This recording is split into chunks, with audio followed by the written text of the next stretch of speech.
Perdón, no estaba grabando. Ya. Los defensores del hispanismo dicen que el Imperio Español era un régimen polisinodial, o sea, de muchos consejos. Así ellos quieren decir que el rey no tenía la potestad absoluta de gobierno, pero no es cierto. Los consejos reales eran consejos asesores, ¿sí? Asesoraban al rey. El que tomaba la decisión, la principal autoridad, siempre va a ser el rey, el monarca español, ¿sí? Sin embargo, de esos tres van a sobresalir tres. El Consejo de Castilla, que se va a encargar de todo lo que es política interna. Hay un Consejo de Estado para la política externa y para lo que es la administración de las colonias americanas, es el Real Consejo de Indias o Consejo de Indias. ¿Sí? Ese consejo propone el nombramiento de autoridades coloniales. O sea, decía que este puede ser un virrey, este puede ser gobernador tal, el presidente de la audiencia puede ser tal. ¿Ya? Supervisaba el cumplimiento de órdenes reales en la colonia. Por eso ahí la historia española va a hablar de muchos momentos de, ¿cómo se llama? De muchos momentos de envío de pacificadores, ¿sí? Para obligar a cumplir las órdenes reales. Acá, de hecho, hubo una guerra, la famosa guerra de Iñaquito, ¿sí? Donde es la parte del Consejo Provincial, fue un campo de batalla contra los Pizarro, ¿sí? Era comandada por un pacificador real que era un sacerdote, la Gasca, ¿ya? Entonces, era para supervisar el cumplimiento, para hacer cumplir las órdenes emitidas del rey, ¿sí? Asesora en la legislación indiana. Ojo, legislación indiana no es la legislación que hacen indígenas, sino la legislación hecha para la administración de las Indias occidentales. ¿Sí? De hecho, hay en el internet, ustedes pueden buscar, pueden bajarse, o si quieren, yo les puedo mandar ¿cómo se llama?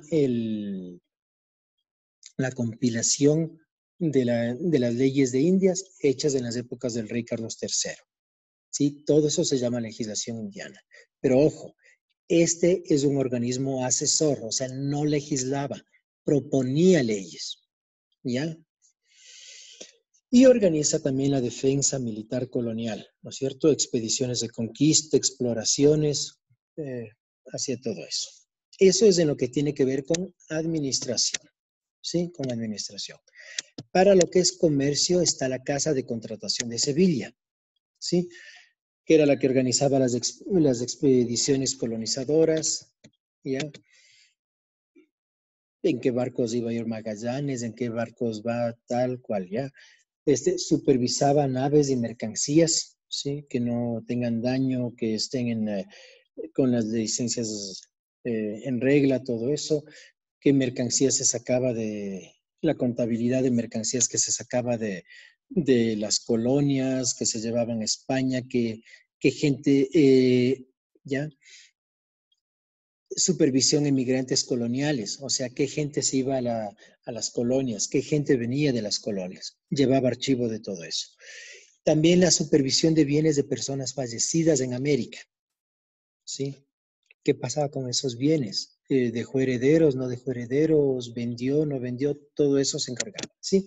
Y tributos sobre tráfico marino, o sea, los impuestos que se podían generar con la compra y venta de comercial, y la organización de aspectos científicos y náuticos. Ojo, recuerden, estos son imperios globales. El primer mapa mundi va a ser un navegante y cartógrafo del Imperio Español que se llamó Juan de la Cosa. Cuando a este continente se le llama América, es por un navegante y cartógrafo portugués que se llamó Américo Vespucio. ¿ya? Américo Vespucio trabajaba pese a que era portugués, trabajaba para el Imperio Español, ¿sí? Y era funcionario de la Casa de Contratación de Sevilla, ¿ya? Entonces, era todo ese tipo de trabajo el que hacía este organismo, ¿ya? Ahora, tanto el, ¿cómo se llama? La función del reino, ¿cierto? La corona, la Casa de Contratación y el Real Consejo de Indias, el de Castilla y el de Estado, funcionaban en la península. O sea, literalmente funcionaban en lo que ahora se llama España, ¿ya? Aquí en América se establecieron otros organismos. El virreinato, que tenía la jefatura civil, militar, judicial, la administración económica y aspectos seculares de gobierno eclesiástico. ¿Por qué gobierno eclesiástico? Porque no había división del Estado y de la Iglesia. El Estado gobernaba absolutamente sobre los obispos que se nombraban, ¿sí? Eso se llama institución de patronato regio, ¿sí? El Imperio Español era un imperio católico, ¿sí? La doctrina católica era determinada por el Vaticano, pero el nombramiento de obispos, de autoridades eclesiásticas, las hacía el rey de España. ¿Sí? Entonces eso es interesante, ¿ya?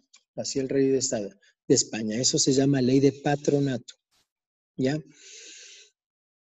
En estas épocas de antiguo régimen se van a establecer dos virreinatos, que es el de Nueva España y el de Perú. A los virreinatos estaban subordinados las audiencias, ¿sí? Que ejercían la administración de justicia en casos civiles, eclesiásticos y penales, la asesoría política y económica a virreyes y gobernadores, la consejería legal al Consejo de Indias y la supervisión del patronato regio, ¿ya? El rey era el que escogía a los obispos, lo que yo les decía, ¿no es cierto? ¿Ya? Las audiencias estaban divididas en gobernaciones y en cabildos y en corregimientos. Las gobernaciones, bueno, ejercían todo lo que es gobierno, ¿no? Organización militar, administración de justicia, ¿ya? Organizaba los repartimientos de indios. Resulta que a los indígenas se les sacaba de sus tierras y se los repartía, ¿sí? Se asignaban encomiendas y se repartían. Tantos indios para tal encomendero, tantos indios para tal mita, tantos indios para el trabajo en los cabildos, tal cuestión, ¿sí? Eso organizaba la gobernación. El cabildo era un gobierno de ciudades, lo que ahora se llamaría municipio, ¿sí? Controlaba el presupuesto y rentas municipales, abastecimiento de víveres, policía y administración de justicia local. Y finalmente tenemos los funcionarios locales ejercidos por los corregidores. Los corregimientos se encargaban de la recaudación de tributos en áreas rurales, o sea, en haciendas, en fincas, en esos sectores, ¿sí? Y organizaba las mitas con ayuda de un cacique. Ojo, es cierto que las campañas europeas fueron campañas de conquista. Fueron campañas bastante violentas, o sea, fueron guerras. Se mató a mucha gente. Pero muchas de esas guerras fueron facilitadas por un grupo que se llama indios auxiliares. Por esa razón tenían caciques que ayudaban a organizar las mitas. ¿Ya? La mita, o acuérdense, eso hicieron ustedes, era una forma de trabajo en la que se repartía a un grupo de indígenas o mitayos, ¿sí? Para el trabajo agrícola y fundamentalmente para el trabajo en minas, ¿sí? Además, la mita no era enteramente español. La mita más bien era un régimen laboral incaico. y se estableció ese régimen en toda América. Esa es la administración colonial española en el antiguo régimen. En el despotismo ilustrado, para estas épocas de despotismo ilustrado, va a establecerse las reformas borbónicas. Continúa la autoridad suprema del rey, ¿sí? Continúan los consejos reales, pero ya no sobresalen tres, ¿sí? Se mantiene el Consejo de Castilla para la política interna, pero la Casa de Contratación y el Real Consejo de Indias es desplazado y absorbido por consejos de Estado y Despacho.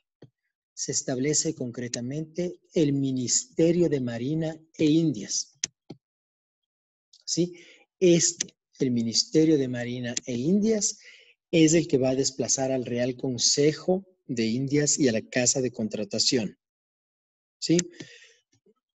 Va a regular el libre comercio. La Casa de Contratación originalmente estaba en Cádiz, digamos en Sevilla.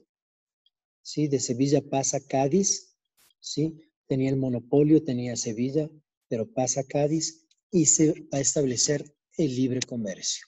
O sea, se permite la participación de más comerciantes.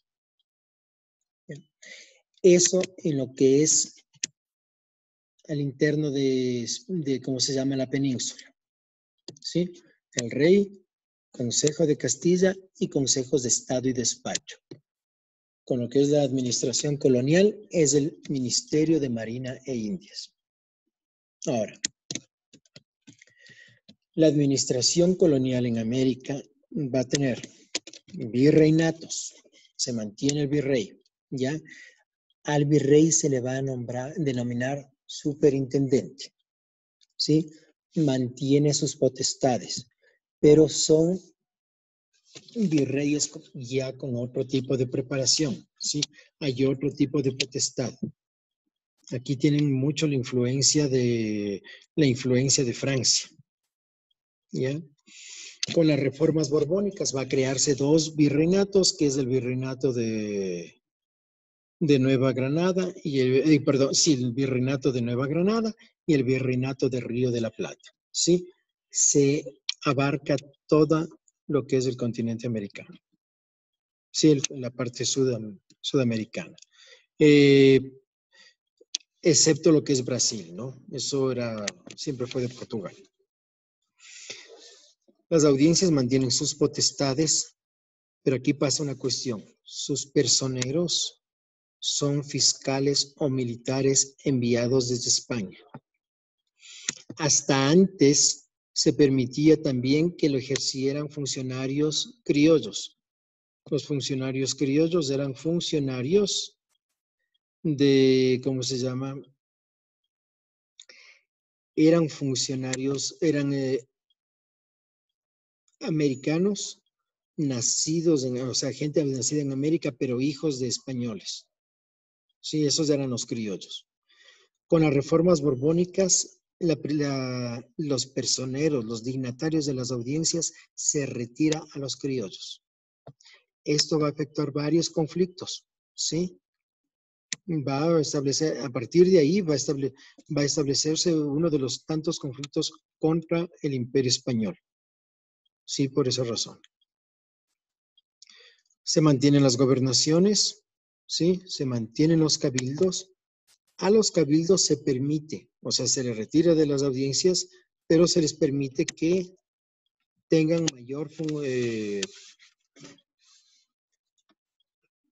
mayor participación en los cabildos. Sí, pero es tenaz, ¿no es cierto? Entonces, por ejemplo, el prócer Juan Pío Montúfar y Larrea fue presidente de la Real Audiencia de Quito.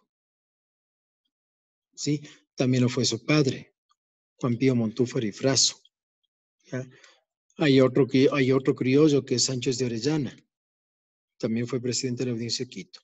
A partir de las reformas borbónicas, se reducen los funcionarios criollos en las audiencias, pero los trasladan a los cabildos. Entonces se va a gestar varios conflictos ahí. ¿Sí? Se mantiene el asunto de los corregidores, ¿sí? Hay una administración rural, recaudación de tributos, organización de mitas, sí, eso ya habíamos hablado. Y se mantiene el patronato regio. Pero, ojo, con el patronato regio, en el antiguo régimen, el rey escogía a los obispos y permitía que los obispos organicen su vida conventual, sus propiedades, etc. El patronato regio también va a incluir la potestad sobre propiedades eclesiásticas. O sea, la corona española es dueña de las propiedades eclesiásticas. Se va a armar unos rollos, mal plan por eso, ¿sí? A tal punto que el rey Carlos III tiene que expulsar a los jesuitas, ¿sí? Expulsa a los jesuitas de España. O sea, a esos niveles llegaron. Eso es el imperio colonial español, ¿sí? El imperio español. Ahora el imperio británico, ¿sí? Se van a desarrollar aquí 3 tipos de colonias. Una colonia de la corona, que es administrada directamente por la corona británica. El rey escogía un gobernador y lo enviaba a esa colonia, ¿sí? Hay una colonia de carta. El rey escoge el gobernador, pero en una carta establece los lineamientos. Ya, usted va a hacer esto así. Ya en este sector se necesita, por ejemplo, fomentar mayor comercio acá. En este otro hay que hacer guerra aquí. En este otro tal cosa. ¿Ya? Pero se le permitía determinada autonomía. Entonces, ir a esclavizar, no ir a esclavizar. Si para hacer la guerra que le mandó el rey tiene que hacer alguna alianza con alguna tribu, etcétera, se le permitía, ¿sí? Tiene un poquito más de autonomía.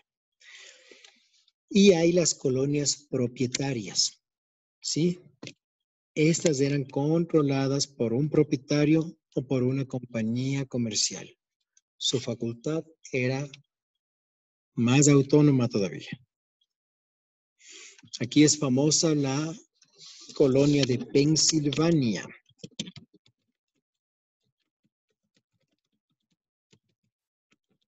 ¿Ya? ¿De dónde viene el nombre de Pensilvania? ¿Saben ustedes de dónde viene?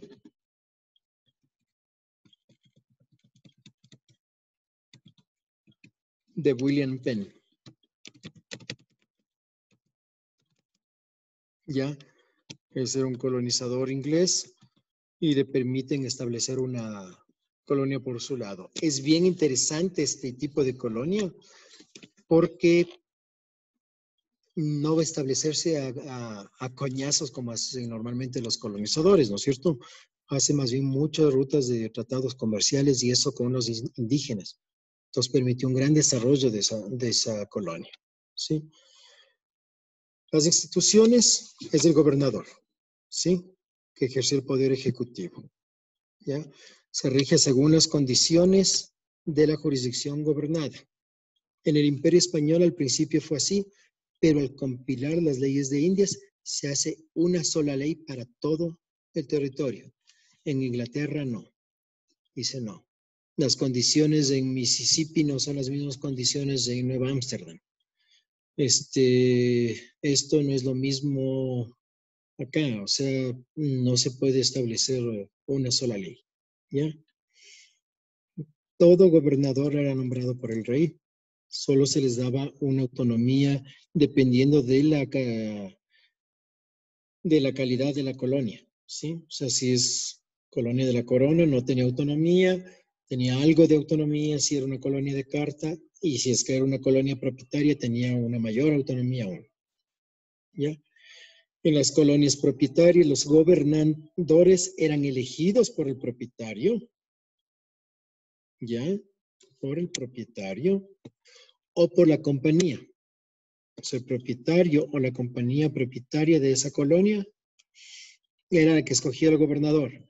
Pero siempre eran aprobadas por el monarca británico. Siempre es. ¿Ya?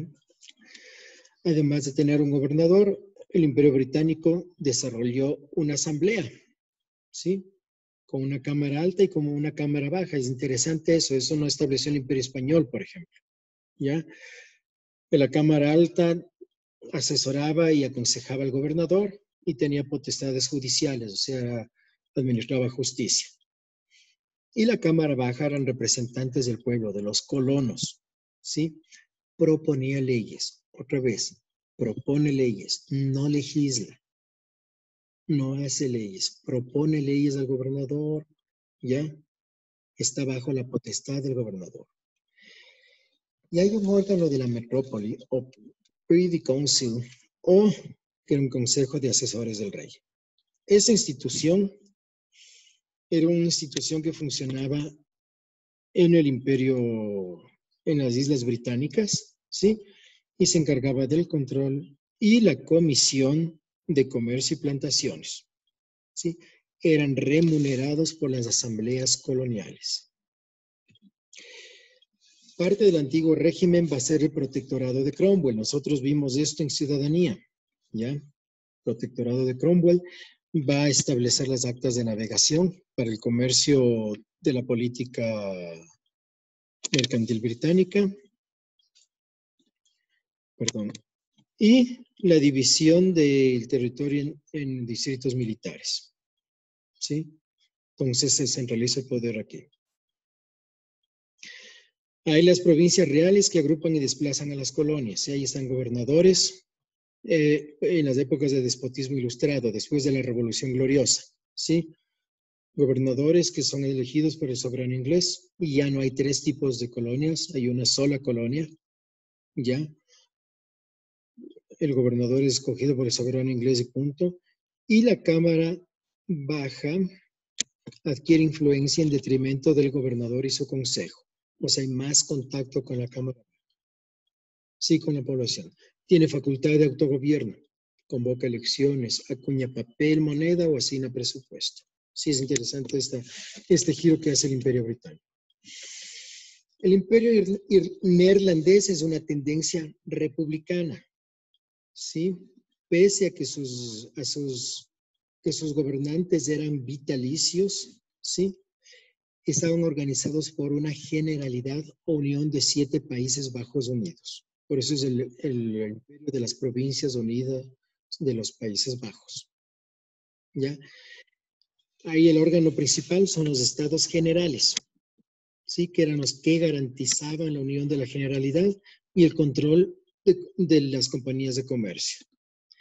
Los Estados Generales van a nombrar al estatuder, que es el que tenía el que ejercía el gobierno y el control del ejército, y del gran pensionario, que era la autoridad civil y militar también, ¿sí? Después solo va a quedar el gran pensionario y el estatuder se va a eliminar. Establecieron un Consejo de Indias, ¿sí? Y este es un Consejo de Indias que se da por el control del estatuder o el gran pensionario y un cuerpo de accionistas, ¿sí? Acuérdense, las colonizaciones neerlandesas son mediante compañías de responsabilidad, ¿sí? Por accionistas. Hay una compañía neerlandesa de Indias Orientales y de Indias Occidentales. Estaban gobernadas por un director general que era posesionado por los Estados Generales. Recuerden, esa es la autoridad principal, ¿sí? Y la compañía neerlandesa de las Indias Occidentales, aquí me equivoqué yo.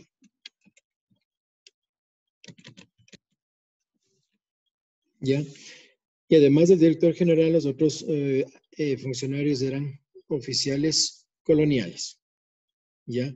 Presididos por un consejo de oficiales coloniales, presididos por el director general, un fiscal, un jefe comerciante y un comisionado en jefe. Esa estructura va a variar con otros funcionarios, pero se mantiene de ese tipo. Hasta 1784, que es la caída del Imperio neerlandés. ¿Ya? El Imperio colonial francés tiene una época de virreinato. ¿Ya? El virrey tenía el control de todas las colonias. Las colonias se dividían en comunidades y las comunidades eran regidas por un señor, un cura y un magistrado. Era como bien sencillo esto, ¿no? Pero muy monopólico, muy centralizado, ¿ya? Se establecían igual con compañías de comercio, ¿ya? Corredores de bosques, eso. En las épocas del despotismo ilustrado, las colonias van a adquirir facultad de provincias, ¿sí? Y se va a establecer igual se van a establecer empresas de responsabilidad, la famosa compañía de 100 asociados, ¿sí? Cada asociado tenía que tener acciones de 3.000 libras francesas. Principal autoridad es el rey, y bajo el rey es el ministro, que es el que diseñaba y asesoraba la política imperial y que era aprobada por el monarca francés. ¿Sí? Tras el ministro estaba un consejo soberano para Nueva Francia, que es la gran colonia que se va a establecer aquí, ¿sí? Que ocupó casi toda la mitad de lo que es Canadá, hasta Estados Unidos inclusive. ¿Ya? Tenía potestad de uso de fondos públicos, regulación de comercio interno, metrópoli y medidas policiales. ¿Sí? El Consejo Soberano de Nueva Francia estaba compuesta por un gobernador de provincia, un obispo de la provincia y un intendente. Sí, este se encargaba de lo que es administración civil, recaudación tributaria, organización financiera, etc. Un abogado general, un secretario y 5 concejales. La provincia se sigue dividiendo en señoríos, ¿sí? Cada señorío era elegido por el rey, era un miembro de la nobleza de la corte francesa, y los señoríos se subdividían en parroquias. ¿Ya? Cada parroquia estaba bajo autoridad, ¿ya? Bajo autoridad de un cura, un párroco y de un jefe militar. Eso se mantuvo igual. Finalmente, el imperio portugués es como una administración más sencilla en ese sentido, ¿no? El rey gobernaba mediante la asesoría de un consejo ultramarino. ¿Ya? Ese era el consejo asesor. La gran autoridad era el rey siempre. En todos los imperios, el rey es la gran autoridad. Establece un régimen de capitanías de carácter hereditario, como las colonias propietarias o las colonias de carta. ¿Sí? Eran regidas por un capitán mayor o gobernador general nombrado por el rey y con una carta de donación, ya que le confería la autoridad y los derechos y deberes que tenía que cumplir. Ya ellos organizaban políticas imperiales o bandeiras, concedían sesmairas, cacería de indígenas para esclavizarles, potestad judicial y administrativa para nombrar funcionarios y aplicar justicia, y eran hereditarias. Pese a eso, no podían vendérselas. Su hijo, el hijo del capitán, heredaba la capitanía, pero no podía venderla. ¿Sí? Tenía una facultad de esclavizar nativos, eran terratenientes y cazadores indígenas, que les dije, y concedía otras capitanías a nombre del rey. ¿Sí? Ustedes pueden ver que la gran autoridad siempre, siempre, siempre es el monarca, salvo el imperio neerlandés, que son los estados generales. ¿Sí? Pueden ver la diferencia colonial, ¿no es cierto? Es más administrativa, tiene más burocracia el imperio español. ¿Ya? Los otros imperios son más directos. ¿Ya? Eso va a permitir que el imperio español además vaya a desarrollar, bueno, tuvo mayor tiempo el imperio español está en América desde 1492. Pues. El imperio francés, el imperio inglés recién, casi 100 años después van a establecerse ahí. ¿Sí? Pero a partir de eso se van a establecer 2 sistemas. El principio del proteccionismo, las actas de navegación es protección al comercio. La casa de contratación es protección al comercio. ¿Sí? Las regulaciones borbónicas es protección al comercio. ¿Ya? Y se va a establecer de a poco el criterio de libre cambismo. ¿Ya? Hasta ahí. Ustedes tienen los deberes que deben cumplirme todavía. Acuérdense que tenemos que hacer también lo que manda el ministerio. ¿Ya? Entonces, vamos a trabajar una cuestión que es con respecto al COVID y la plaga de viruelas. Parte de lo que viene con la colonización española es una plaga de viruela, ¿sí? Entonces, vamos a establecer eso y van a hacer como un análisis comparativo con unos elementos que yo les voy a enviar. ¿Está bien? ¿Tienen alguna pregunta al respecto? No, profe. ¿No? ¿Alguien más? No, Yo ya profe. le mandé todos las presentaciones, profe. Madre, perfecto, perfecto. ¿Alguien que falte? De mandarle las presentaciones. Sí, Pi. Yo. Ya, madre. Correcto. Entonces me mandas Yo eso, también, ¿ya? profe. Ya, genial. Me mandan eso, ¿ya? O sea, tienen tiempo todavía. Les voy a mandar entonces este otro que tienen que trabajar aquí con respecto a lo que son las plagas de viruela, ¿sí? Que tiene que ver mucho con el desarrollo imperial, ¿ya? Y algunas cuestiones que van a ver en común, que es con la plaga actual. Aquí me mandó un mensajito. Ah, ya, Bernardo, perfecto. No te tardarás en eso, ¿sí, Pi, Bernardo? Ya, mis jóvenes, entonces cumplida la clase. Literalmente nos vamos a ver la próxima semana también en videoconferencia, ¿sí? Entonces hay para estar pilas. ¿Está bien? Cuídense mucho.